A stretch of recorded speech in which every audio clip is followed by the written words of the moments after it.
Hello everybody, it is Randy here, back for week number 8 of the GBA D-League. Now, if you guys did not check out last week's battle, make sure you guys do check it out because it was a pretty big battle against the Rosa Rodenborg. But if you haven't seen it yet, spoilers, we did come off a solid victory, a 2-0 victory in our favor. Of course, we had lost 2 straight prior. We were starting hot at 3-1, but we dropped 2.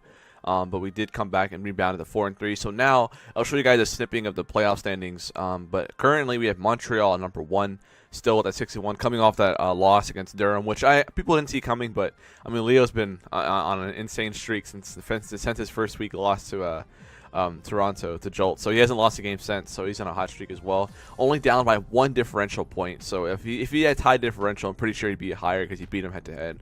Then we have Toronto, Jolt, looking pretty solid at 5-2. Then we have yours truly, the Rangers, sitting at 4-3, plus 5 differential. And realistically, the Clinks, the Skitty, and the Rosa Rodenborg, I'm pretty sure they are out of contention. Rosa Rodenborg aren't mathematically, and neither are the Skitty. I guess the way you look at it, because nobody else above me can finish with more than 5 wins. I mean, more than 4. More than 4, because us and the Drizzlies already have 4, and 4 is the maximum wins the Skitty and Rosa Rodenborg can get. So mathematically, they are still alive. So that's something to keep in mind. I thought they were out, but looking at it now, but it's a huge week. Right now, I'm considering us, the Drizzlies, Clefable, and Newcastle as the immediate threats for the 4th seed. Jolt is not safe yet either, but he's pretty much good to go. I'm pretty sure if us and the Memphis were to lose this week and he wins, he's locked in. Or even if he loses, he's still good to go. I'm pretty sure, just mathematically looking at it. But Montreal and Durham have pretty much already clinched their spots. I mean, realistically, it's just a matter of seeding at this point, which is actually kind of crucial because the 4 seed's going to play the top seed. So I'm not sure who I'd rather play of those two. But I haven't even played Montreal yet, who we finish off against next week. But nonetheless, this is a huge week. Again, this is the biggest match of the season so far. I said that last week, but each match is going to get bigger. So, of course, we're facing off against the Norwich Skitty this week, coached by Donphanatic, a.k.a. Jack. I messed that up last week. I don't know why. Who actually came off an upset victory against LA Clefable. I mean, upset, because he had a worse record, but that's why I call it upset. I don't really know how he plays, although I've watched some of his videos. Pretty smart guy. But he is still alive in the playoff contention, although he needs to fix his differential if he wants it to be the case. So that's who we're playing this week. Cannot underestimate him. I'm taking every week as the biggest game, so prepping hard. Memphis actually plays, I believe he plays Leo, coach of the Dredagon. So I'm hoping he can help me out there. Leo can beat Memphis, although Memphis is on a hot streak, +4 win streaks. They start at 0-3, and I want to take this time to shout out to Magic, man. He overcame a huge hole. All the people that were calling him trash at Pokemon, I really hope that they see that he's a good battler now. So I want to give a shout out to him, man. Doing really well. Just he played with no pressure whatsoever, and he's been playing his best. So got to give him a lot of credit. I hope everybody who doubted him has can change their way. But he's got very tough last 2 weeks, which favors me because realistically I can see him losing those last 2 weeks. He does play Leo and Jolt, so who are of course already the higher seeds, so you'll see he'll have a tough matchup there. LA Clefable, Greg does play, I believe he plays the Hapsels, so realistically, hopefully, Hapsels can help us out and beat Greg, moving on to 3-5, and then Newcastle, Abe plays Toronto, so that'd be a pretty good chess match between those two guys. So hopefully Jolt can outbattle him, send him to 3-5, and then if we win, we'll be at 5-3.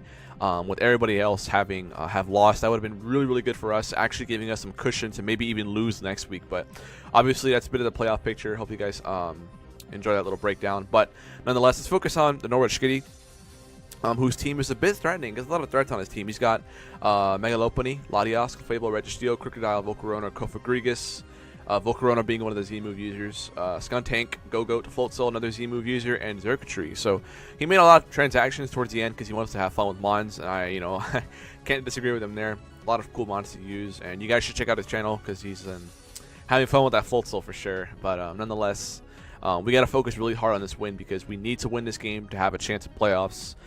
Right now, the race for the 4 seed is really tight. That's really the only spot that's open at the moment, unless Jolt were to lose this next week. So, but nonetheless, let's go ahead and jump into my team. And there was no Teambuilder last week because we played on Saturday, so I didn't have time to actually get one uploaded or anything like that. I guess I probably could have, but I would have trusted Dan to not watch it. But we did battle early on Saturday, so it probably could have worked out, but I just didn't make it happen. And I do promise I will bring a new kind of fresh team builder, thing when I do my next league, because I'm getting tired of Showdown, although it is easiest to edit, so I don't know. I'll see, but enough of all the rambling. We've been talking for like 5 minutes now. Let's go ahead and jump into my team. We have Shaka Zulu leading the way. Once again, making this 8th straight start. It's predictable, yes, but Coco gives me the best chance to win every week. Why wouldn't you bring the best mons that give you the chance to win? So I'm running a mixed set here. Enough speed to outrun the Floatzel, of course. I cannot speed lopunny anyway, so it doesn't matter. And Floatzel is faster than Latias. Latias hits 350. Floatzel hits 361, I'm pretty sure. So that's how that works there. Running Wild Charge and Thunderbolt because this allows me to break through Clefable and or Registeel depending on the spread. So you guys saw this is how it worked against the Sylveon earlier in the season. So having both options, and the Weezing of course, so having 2 options there would be nice, because I could see Clef being maybe physically defensive, unaware to check Hawlucha and Scizor. Not really Scizor, but more Hawlucha. And then Registeel being max Pidef to check Coco. So having the ability to hit Registeel on the defensive side would be nice. I haven't calced it yet, but I'm pretty sure a Thunderbolt into C Wild Charge will knock out a max special defense set. I'm almost certain. Of course, Dazzling Gleam is there for the Crocodile, as well as just like some decent middle ground plays. He's only Fairy Resist as the Registeel, so very spammable at some point in time, although it isn't very powerful without any boosting items. And then finally we have U-Turn, just U-Turn on that Crocodile, because I doubt he will be Scarf Crocodile, because Scarf Crocodile, of course, lets Hawlucha set up for free, so highly doubt that would be the case. And that's been the case for most ground types, although Magic did play around that. But yeah, nothing else to say here. Just nice, great mix set to break through his Clefable and Registeel core, as well as being able to nuke Volcarona in case I have to. So next up, we have Roberto coming off the huge 4-kill win last week, and I kept him shiny this week because of the good luck factor. Hit all the HJKs, but this week we're not worrying about HJK. We're bringing Drain Punch, sub Swords Dance set this week. And of course, this set allows me to set up on a Registeel, although I'm pretty sure Seismic Toss does break my sub. But this is, I more calc for the speed more than health for the Hawlucha. So of course here, you guys can tell this is enough speed to outrun Timid Volcarona at +2 in case I let him get 2 quivers up. So I have a little bit of cushion with that. Acro will of course blow it back unless he's running like the berry, which is I can't remember what it's called right now. But yeah, subs mainly there to sub up on the Cofagrigus to allow myself to get a sub and then Swords Dance potentially. Although it's been very tough to get up Swords Dances, recently, just because of people running a lot of like great offensive mons, and they don't really let Hawlucha set up for free unless it's like a extremely passive mon, which he does have in Registeel. So hopefully I can make that happen. Drain Punch is my established choice because I'm not gonna mess around with High Jump Kick when Registeel could probably have it, and I really don't need High Jump Kick for anything because Registeel can't really do that much to me. And Crocodile, of course, same thing. All I can do is maybe Dragon Tail, but again, not worried about that too much. Again, this is a great set to pressure in late game. It actually is capable of sweeping his team if I have an SD up with Cofagrigus chipped, as well as Latias, or Clefable chipped, because it's probably going to be unaware. It has to be pretty much gone for me to be able to kill that thing. I did think about maybe I should probably run Mold Breaker actually, but of course I need Unburden to outrun the Mega Lopunny. Although I gotta be careful with that Cofagrigus, because once I touch it, I will lose my Unburden. Although I'm pretty sure my speed boost will still be intact. I actually haven't messed around with that, but I'll look into it. This is being recorded earlier in the week. I'm actually gonna have to battle. I'm actually gonna have to battle like during my school day, so that's gonna be kind of awkward. So unfortunately, it's gonna be probably a post-com for this week. Just a heads up for you guys, but probably gonna be a post-com. But it will be with Citra because I got my DS back, so that'll be good. Next up, we have Rock Paper, the Scizor. Now, of course, came off a very solid performance last week as well.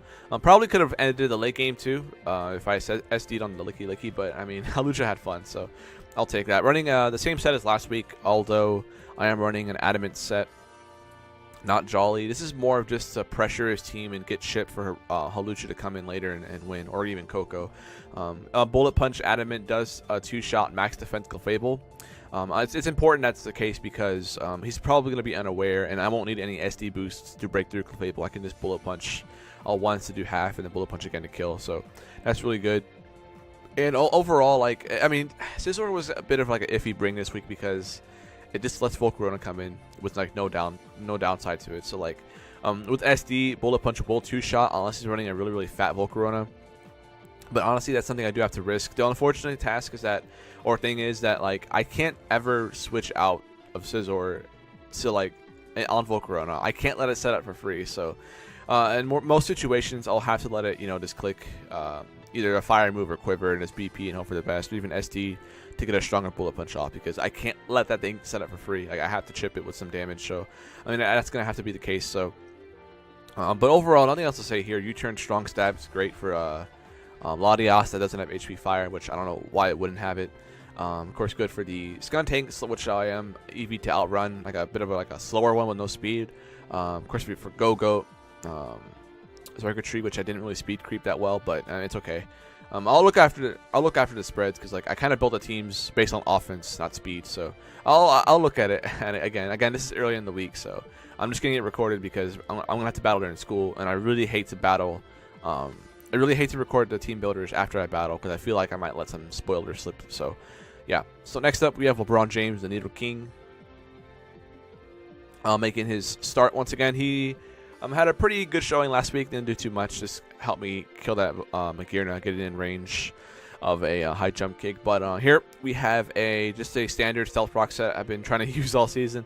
Hasn't been working out too well, but I mean, its main job is to get up rocks and just die. So it's pretty good offensively against them. He's got stuff like Go-Go, Clefable, Registeel that don't appreciate Needle King. He's actually capable of breaking those cores. If I had Life Orb, but I don't have a Life Orb, which is kind of bad. But it's all right. I'm here just to get up rocks to make sure that Volcarona will not be an issue for me at all, as well as help get chip on stuff like Latias and Lopunny that would come in often at times. Although, of course, Latias is likely to have defog, so that's something to keep in mind. But I mean, overall, Needle King's just a great offensive answer to his core, so that's really good. I probably could have ran Life Orb, but he does have that Crocodile, so I want to be sure I can keep that thing pressured with Ice Beam and Chocoberry, and it also helps me deal with the Registeel somewhat, because he's probably gonna be carrying Earthquake on the Registeel, probably Earthquake, Gyro Ball, Toxic, and Stealth Rock, maybe even Protect over Earthquake. Maybe, I'm not sure. He could just be mono Earthquake, honestly, but I can probably see that happening, actually. Maybe just mono Earthquake, Protect, Stealth Rock, Toxic, maybe, potentially. Not sure. Or if he gets Fire Punch, he could probably run that too, but I'm not familiar with the Registeel set. I know the Regirock gets Fire Punch, but not sure about Registeel. But yeah, overall, just a standard Needle King set. I do kind of regret not drafting like a legitimate Stealth Rocker, but it hasn't been the death of me yet. So I mean, I'm okay with it. But Needle King's just been hanging in there. Hopefully, he can do some sort of work this week. Next up, we have Jellison, the no-name, the male Jellison coming through this week. Last week, of course, female Jellison doing all she can do. But, yeah, so we're running pretty much almost the same set as last week, except we're running a lot more defense here. This is just to be an answer to Lopunny. Unfortunately, even at max defense, High Jump Kick does still have a great chance to two-shot my Jellison. So it's just mainly to maybe get some chip with the Fake Out, the Rocky Helmet. Of course, the High Jump Kick, the return. Obviously, he has Scrappy, so he can hit me with the High Jump Kick, if you guys are wondering about that, or maybe have forgotten. It's a bit of a passive mon. Volcarona can come in, although I do have Toxic and Scald, so that's why it's important I have those moves to make sure it just can't come in for free. I mean, Scald's super effective, so I'm not sure what I'm even trying to say there. But overall, it's a really good mon. It actually checks his Go-Go if I could Toxic it, taunt it, and stuff like that. It counters Foltzel pretty much. I know Foltzel gets Crunch, but I mean, I can just recover on the Crunch or even the Z Crunch if he has it. Checks Crook somewhat because knockoff isn't gonna. It only does a lot the first turn, and I can just recover on the knockoff. And he might run Crunch too, but and that's all subject to what he wants to bring. So overall, Jellison, it's always been good. It's been a great mon all season. I'm really happy I picked it up because it's been doing a lot of work. It doesn't really last too long, but the chip and the support it brings has been helping me a lot, so that's really crucial. And finally, we have Fiber, the Alolan Muck. He's been sitting on the bench for a little bit, past couple of weeks, just been chilling. Hasn't been around but this week, pretty good matchup. Although he has stuff like Crocodile, Mega Lopunny, he does have stuff like Clefable, which don't appreciate this. This thing checks Volcarona pretty damn well. Kofagrigus would not appreciate a knockoff. I can get out of there and prevent Will-O-Wisp from being a thing. They could check Skuntank, although I can't really hit it back for much, but it can't recover, so it's not a big deal. Go-Go, I can counter that pretty much. I know it gets Earthquake, but I mean, without boost, he's probably going to be like a more bulkier set anyway. So I kind of check Full Soul somewhat if he's not bulk up. And then, of course, I do check this record tree pretty damn well, as long as it isn't Tail Glow boosted when I bring it in. So really nice. This spread here actually gives me a really damn good chance to live a Z Fire Blast from a +2 Volcarona, which is insane considering how strong Volcarona would be at that point. And of course, I am carrying Rock Slide to ensure I can, one-shot that thing, assuming it's not like, I guess what they call Charty Berry, which he probably could bring, but I'm not really fearful of a Charty Berry. He's probably gonna be running a Z move, which, and that's probably what's gonna happen anyway, or even like a berry, like a 50% berry, like to be able to switch it to rocks twice maybe. I'm not sure, anything's possible with Volcarona. Hopefully I can have up rocks, that way it can't be a huge threat. I mean, overall, of course, this is great to Pursuit Trot the Latias, deal with Clefable. Although, of course, Latias, we all know that Latias does get Reflect and Earthquake. Reflect type, I should say. So that set pretty much hard walls Muck, but if he runs Reflect type or Earthquake, that limits one move in his move pool, so I don't have to worry about maybe an HP Fire or Defog or even Psychic Stab. I don't know. So it's all going to be a matter of what kind of set is he going to bring on the Latias, which could end up being a crucial part of the game, because if it is Reflect type, like Calm Mind, Bolt Beam, it could be a problem, but Coco can come in and Z-Ball Charge that thing at any point in time, because a Reflect type, of course, steals my typing, and he does get Levitate, so Latias wouldn't have a weakness, but Z-Ball Charge Coco can deal with it, and Mega Scizor can probably break through it as well, so something that kind of like fears me if it comes in later game, but something that I can probably deal with, so I'm not too fearful of that. And that's the team for this week, but I thought I should let you guys know that I actually considered another Mon coming this week, and it hasn't came all season, and I really wanted to use it this week, but I couldn't risk my Mega Lopunny, the Mega Lopunny being able to sweep my team, because originally I had this team here, except I didn't have Mega Scizor. I actually wanted to run Shadowfax, the Rapidash, and of course, the Choice Bandit set is so good against this team because his only real switch-in is the Latias, and Latias is almost two-shotted, and after Rocks it is two-shotted. Although I will have to switch out after it comes in, but like he doesn't have a switch into this beast. The two shots max defense Clefable, the two shots a Kofa Grigas, if he's max defense as well, pretty good chance to, I should say. Everything else is just like almost obliterated by Flare Blitz. So I really wanted to use it. It actually checks Volcarona pretty damn well too, because he's gonna have to carry like HP Ground or something to be able to kill it. A Bandit Quick Attack could be good for like a chip later in the end. Poison Jab, of course, just to hit Clefable in case I don't want to take Recoil. Mega Horn, of course, is for the Crocodile, as well as the Latias in case I can catch him. But overall, I really wanted to use it. But if you guys were to take away Mega Scizor and throw in Rapidash, my Lopunny switch-ins wouldn't really exist. I would have Jellison for only about 2 turns because High Jump Kick does 2-shot me. Or if you were to carry Thunder Punch to take advantage of my terrain, it would destroy me as well, leading me to have to go into Coco and take a return. And it's just something I couldn't really risk, but I really wanted to bring it. And considering you're playing Aster next week, I'm probably not going to be able to use Rapidash at any point in the season, which sucks because I really wanted to try it, but unfortunately, it just didn't have a great matchup against most of anybody. But I feel like this week would have been the greatest matchup for it. But I couldn't risk it. Like, I'm not going to risk Lopunny sweeping the team. So, unfortunately, Shadowfax will stay on the bench for another game. But this is the starting lineup here for week number 8. Hopefully, the Rangers can pick up a win, because it's a huge game once again. If you guys pay attention to the playoff seeding in the beginning, it's huge. Because if we win, we move to 5-3. If not, we fall to 4-4, with the playoff race being even tighter for the 4 seed. So, hope you guys enjoyed it, and I will see you guys for the battle tomorrow. Go Rangers!